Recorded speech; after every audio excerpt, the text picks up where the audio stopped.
Tak, teďka projíždíme Nebraskou pustinami, kde jsem tam možná uvidíte kravičky.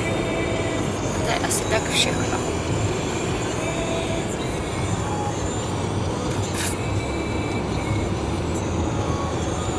Máme úplně nové autíčko. Nissan Altima. A Američani nedodržují žádný rychlost.